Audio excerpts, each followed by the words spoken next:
Hello my friends and welcome, my name is Dennis and this is the latest update from Ukraine. Let's go! Yes, I understand that lots of the stuff is happening in political life, especially between Russia and the United States of America. I'm in the meeting for so-called negotiations in Riyadh, Saudi Arabia. But I don't think that it's more important compared to what is happening actually on the front lines. That's why we're gonna start from front lines. We have the military map updated by the Michael Center 3 analytic. I'm gonna put the link for him right in the video description below. Well, the frontline hotspot remains in Dachne region, not far away from Ulagli. Russia moved ahead. They even took part of the village under their control. So I was really curious whether Russians landed their infantry forces there, because on the way they lost some of the vehicles, but apparently they did it, so their infantry forces definitely took several of the households. Occupying few of the streets of Ulagli, it means that Ukraine has no chance but to withdraw the forces from this entire pocket. And the next battle will go for Constantinople. There Russia already used some of the mid-wave attacks. This Russian guy says that only he and his mate survived the attack on Constantinople. And this is also from his phone.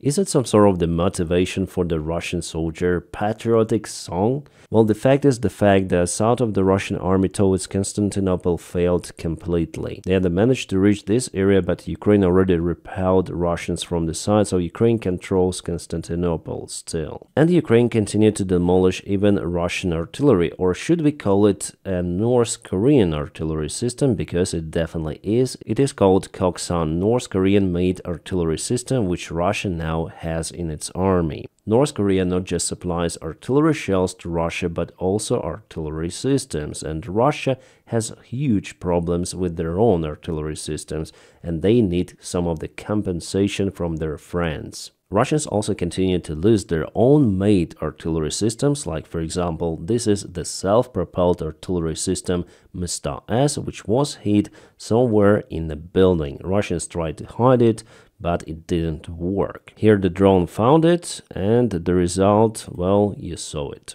And this is one of those numerous hell roads for Russian army. They travel even on those China-made golf carts.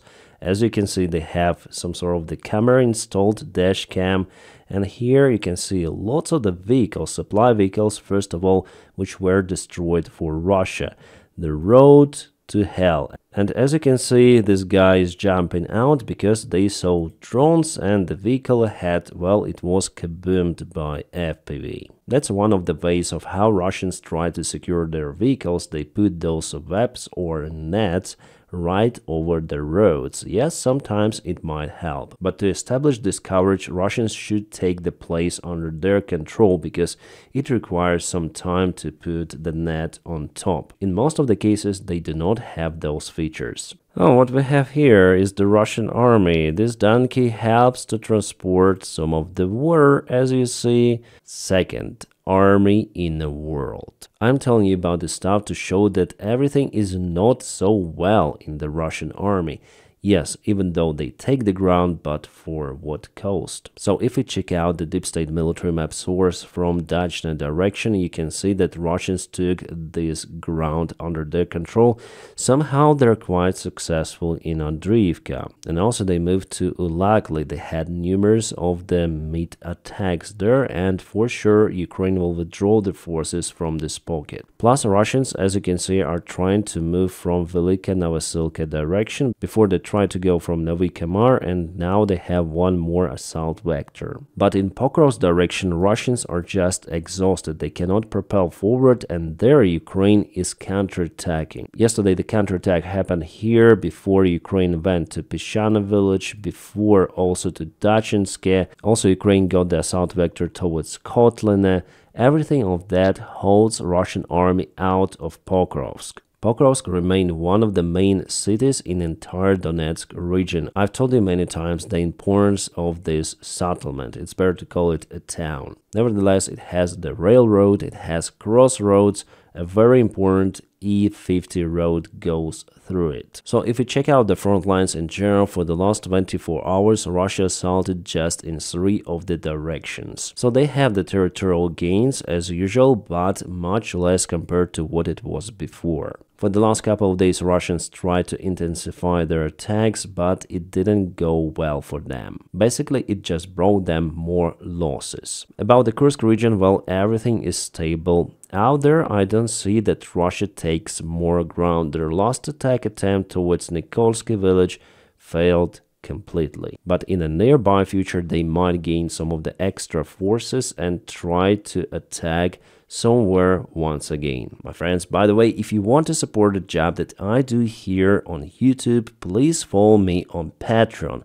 I put the link for my Patreon page right in the video description below. Thank you so much for supporting my motivation. Alright, let's touch some of the political news. Definitely a Russian delegation and American one met in Riyadh, Saudi Arabia. Definitely they want to discuss something between them and also touch the topic of Ukraine and the possible negotiations. There is just limited information coming from the delegation representatives after the meeting is over, and still for me personally it's hard to define the demands of Donald Trump or to see some sort of the Donald Trump's plan, how he wants to finish the war in Ukraine as he promised. By the way, my friends, in this video I'm gonna tell you my own opinion of how definitely calls Putin to cease fire and also, well, not surrender, but at least stop fighting and stop this war. The Fox News released the article of so-called 3 steps of the peace plan, which I think is probably Trump's plan. So this plan includes a ceasefire, then elections in Ukraine, and only after that, signing the final agreement between Ukraine and Russia. I would call this plan a rumor, and moreover, Lavrov, a minister of the Russian Foreign Affairs, already called that Russia will not follow this 3-step plan, meaning that it would be even hard to achieve even a ceasefire. About elections in Ukraine, well, I guess it is possible, and I see the signs of the preparation of Zelensky's team for the possible elections. Like, for example, recently Zelensky applied sanctions on ex-president of Ukraine, Poroshenko. By the way, I voted for this guy. But I'm not saying that he is best out there, not. He is not even good. By the time in 2019, I just thought that this guy is a little better than Zelensky. Nevertheless, Zelensky got majority, and now he applies sanctions against the leader of kind of the popular party in Ukraine, Poroshenko, and the possible candidate for the future elections. I don't like, honestly, this step, especially then we all know that Poroshenko helps the Ukrainian army with his military support and some sort of the negotiations behind the curtains. But it's just the sign that Zelensky could be preparing for the future elections. And I would say that Zelensky even has high chances to be re-elected once again. One more outcome of this meeting between Russian and American side that we already understand that Russia is strongly against deploying any sort of the Western peacekeepers in Ukraine. Lavrov said openly that Russia won't accept NATO troops in Ukraine. And he added under any sort of the mission, under any sort of the flag, whether it's NATO agreed common operation or separate peacekeeping operation by particular NATO countries. And we have the fresh news right away. President of France Macron said that France will not send ground troops to Ukraine to participate in the war. Well, before we heard the stories that France, together with the UK and some of the other countries, are willing to send their troops to Ukraine, and this morning there were the talks that those forces will not participate in the war. Well, they plan to be in Ukraine, but not on the front lines, and I have a question. So what's the point to deploy those forces? To stay in Lviv to drink some of the beer and coffee? So the logic here, as for me, is totally absent, but we already understand that Russia will never ever agree on deployment of those forces, and for me, this idea is no-go. I told about it from the very beginning. Then I heard the rumors that someone is going to deploy some of the forces in Ukraine. I personally think that it will not happen. Well, at least if we speak about peace negotiations sphere with Russia. As well as the British Prime Minister commented that the European peacekeepers cannot be deployed to Ukraine without security guarantees from the United States of America, and it seems like there will be no security guarantees from USA. And the deployment of the European peacekeepers, well, I guess it was even announced by the American side. So Donald Trump's plan is just total fiasco right now. Well, at first he gave up all of the key points, that Ukraine should not return its land back, that Ukraine should never join NATO. We heard not from Putin but from Donald Trump. And now Putin says that there will be no peacekeepers in Ukraine and there will be probably no ceasefire. Actually, my friends, I want it to be achieved at least ceasefire, because I see how our guys also have losses. It is terrible, and if you check out the map, you'll see that Russia actually has advantage. They take the ground, so for Ukraine, in a way, it would be kind of profitable if the ceasefire would be achieved, but Russia, from what I see, does everything to avoid ceasefire. Zelensky already commented the meeting between the United States and Russia. He says that it seems like United States are discussing now the ultimatum of Russia, which Putin put on a table at the very beginning of the full-scale war. And again, they do it about Ukraine without Ukraine. Interesting, we haven't followed Putin's ultimatum at the very complicated moment of the war. So why do they think that we're gonna follow that ultimatum now, Zelensky says. And he's right here, absolutely 100%. Somehow the United States of America under the new White House administration plays in favor of Russia. We can clearly see it. But negotiations between the United States and Russia solve nothing. Basically because there is no war between the United States and Russia, it's the war between Ukraine and Russia. But it is clear that Ukraine will never ever agree on any sort of the ultimatums from Russia, United States of America, China. It's the existential war for Ukraine, so under any sort of the threat, Ukraine will never give up to Russia. And likely Ukraine also has allies from the European Union countries.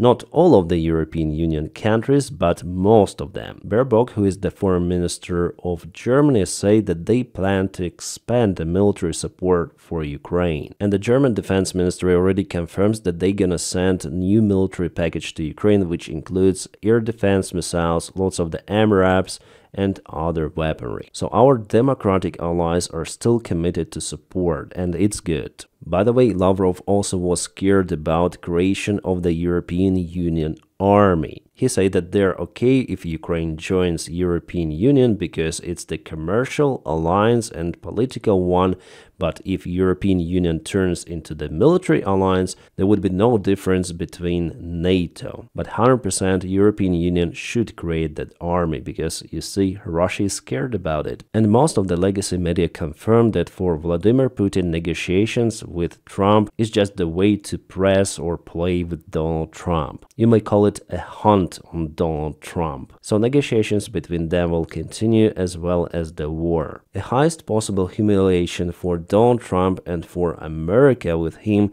would be if Donald Trump attends the parade on the Red Square on 9th of May. I'm 100% sure that Putin will try to convince American side for that sort of the meeting, especially when Xi is presented in Moscow by the time. An interesting poll from CNN. I understand that it's CNN after all, but this data could be legit. Let's watch it. Americans don't trust Russia as far as they can throw them. I mean, my goodness gracious, favorable view of Russia. You go back to 2020, Kate, it's 28%. 2022 dropped to 15%. In 2024, just 8% of Americans hold a favorable view of Russia. To put this in context, about as many Americans believe that we faked the moon. So you see, Americans do not support Russia. They are actually against it. And 61% say that Russia is their enemy. And just 4% say that Russia is the partner.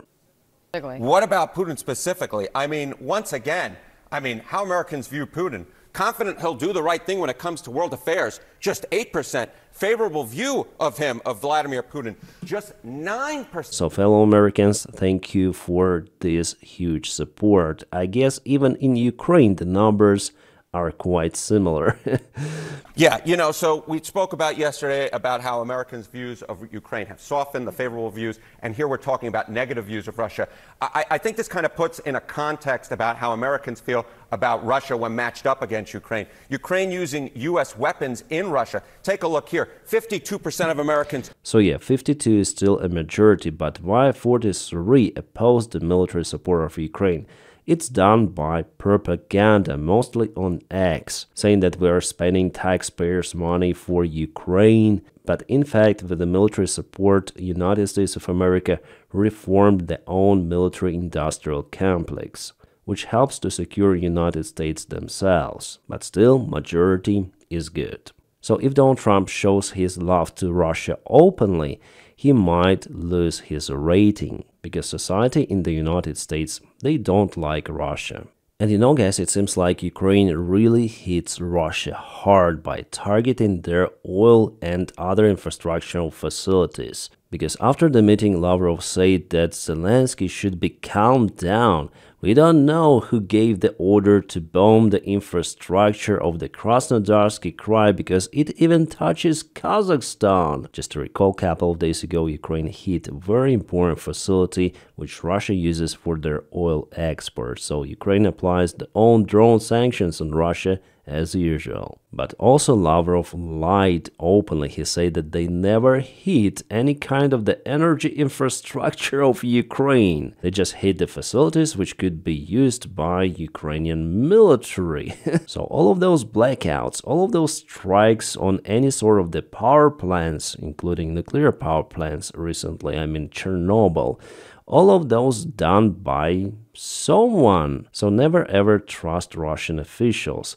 If you sign any sort of the agreement with them, count that it is no agreement. It was just nothing. According to the Telegraph, Donald Trump wants to make Ukraine United States economic colony. They say that the proposal of Donald Trump to Ukraine was outstandingly bad. It is even worse than the reparations which Germany should have paid after losing the First World War. So somehow Ukraine should pay United States?